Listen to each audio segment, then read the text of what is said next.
Imagine, if you will, a mind that has been born beneath the silent shadows of forgotten wisdom, one that has spent a decade in the sacred stillness of monastic thought, seeking not just knowledge, but the very fabric of reality itself. A seeker, whose thoughts are like the hands of an unseen sculptor, forever chipping away at the stone of existence to reveal the truth that lies hidden within. This is not a mere philosopher.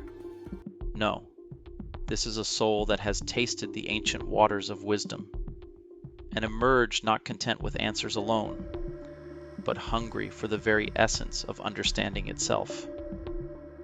In a world where most minds are content to consume knowledge, as one might consume a meal, quickly, thoughtlessly, this seeker stands apart, searching for something deeper, something greater than the mundane answers that others may settle for.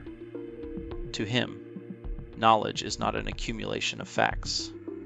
It is a transformation of being, a shedding of old skins, a rebirth of the mind itself. His journey has taken him into the heart of both Eastern and Western philosophy, weaving together the teachings of the ancient sages with the thoughts of the great thinkers who have shaped the modern world. The wisdom of Descartes, Lao Tzu, Buddha, and countless others flow through his veins, as though they were his own thoughts. Yet they are not enough to satisfy him. His soul hungers for more. This philosopher is a child of both worlds, born from the ancient texts of the East, yet deeply entrenched in the traditions of Western thought. He knows that the answers to life's great questions do not lie in one place alone. They are scattered across time, hidden in the words of sages who understood the mysteries of the universe in ways that even science struggles to comprehend. He has learned to read the sacred scriptures of India in their original Sanskrit, and he has delved into the works of the greatest minds of the West with equal fervor. He can speak in the ancient language of the Upanishads as easily as he can unravel the philosophical labyrinths of Descartes, Spinoza, and Hume. He is not just a student of philosophy, he becomes philosophy itself. His mind is a battlefield, constantly in the throes of intellectual combat, forever struggling to discern the real from the illusory, the permanent from the transient.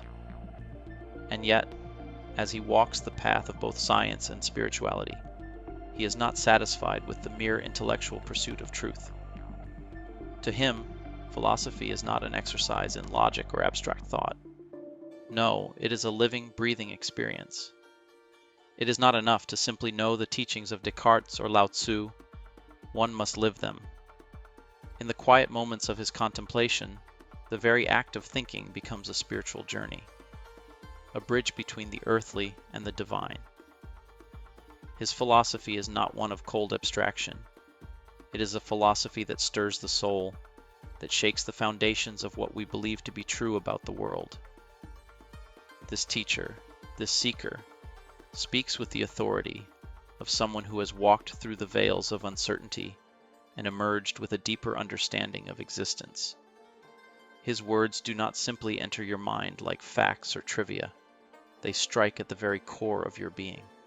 They awaken something primal, something ancient within you, the hunger to understand, to question, to know the truth. And in that hunger, there is a deep, unspoken fear. Fear of what lies beyond the veil of the known, fear of the mysteries that have remained hidden for centuries. It is this fear that drives you to seek, that pulls you into the dark corners of the cosmos, where the answers to life's greatest questions may lie waiting, concealed in the folds of time and space. In his teachings, there are no simple answers. There is only the constant, eternal question: what is real? What is truth? What is the nature of existence itself? Is there a higher power that governs all things? Or are we alone in the vast, cold expanse of the universe? Is there meaning in life, or is it all an illusion, a fleeting dream? These are the questions that haunt the philosopher's mind, the questions that drive him deeper and deeper into the heart of the unknown. and as he ventures further into the darkness, he knows that there may be no answer. For the only certainty in life is that there is no certainty. And yet, in the very act of doubting, in the very act of questioning, something emerges, a light in the darkness. This is the gift that philosophy offers, the ability to see the world with fresh eyes, to approach life with a sense of awe and wonder. Through doubt, we come to understand not just what is true, but what it means to be human. In the very act of questioning, we discover that we exist. This is the essence of Descartes' famous proclamation, Cogito ergo sum, I think therefore I am. It is not simply a statement of fact, it is an awakening, a realization that the very act of questioning is proof of our existence. When we doubt, when we question the nature of reality, we cannot help but acknowledge that we, the ones doing the questioning, must exist.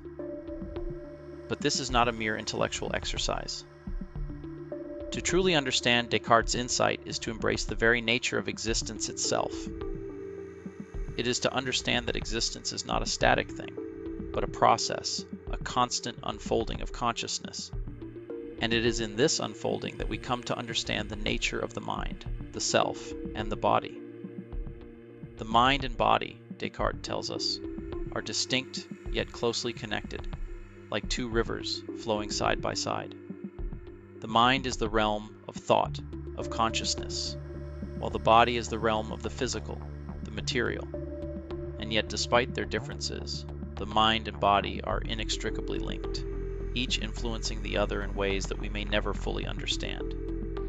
As the philosopher contemplates this duality, he begins to see that the nature of reality itself is not as it seems. The world around us, with all its objects and sensations, is a mere appearance, a projection of the mind. What we see, what we touch, what we taste, all of it is filtered through our senses, which are often imperfect, often deceiving. And yet, despite this, we cling to the belief that what we see is real, that the world is as it appears. But the philosopher knows better. He knows that the world is an illusion, a shadow of something greater, something beyond our comprehension. In this journey, the seeker is not content with mere intellectual understanding. No, his quest is to experience the truth, to see beyond the veil of illusion and into the very heart of existence itself. And it is in this search that he encounters the greatest mystery of all, the mystery of God. For in his contemplation of the mind and body, the philosopher comes to realize that the mind, the self, is not the ultimate source of truth. There must be something greater, something beyond the mind, that is the source of all existence. This is where the teachings of Descartes intersect with the ancient wisdom of the East. Just as the Upanishads speak of the ultimate reality, the Brahman, as the source of all things, so too does the philosopher realize that there must be an ultimate source, a divine creator, who is the origin of all that is. But this is not an easy truth to accept.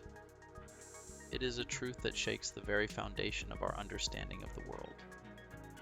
For in realizing the existence of a higher power, the philosopher must confront the most terrifying truth of all, that we are not the masters of our own fate. Our lives, our very existence, are in the hands of a power greater than ourselves. And this knowledge, this realization, is both humbling and terrifying, but it is also liberating. For in acknowledging our dependence on something greater, we are freed from the illusion of control. We are freed to embrace the mystery, to live fully in the unknown.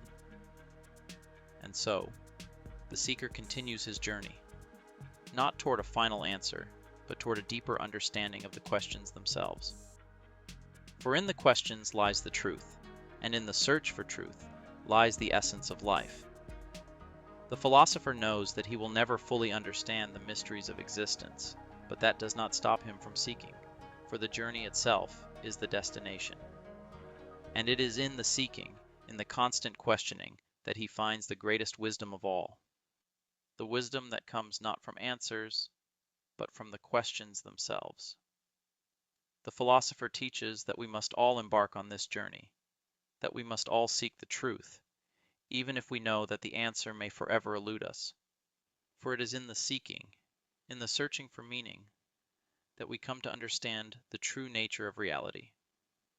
And in that understanding, we come to know not just the world, but ourselves, and our place in the vast cosmic expanse that stretches out before us, a mystery as ancient and infinite as the stars themselves.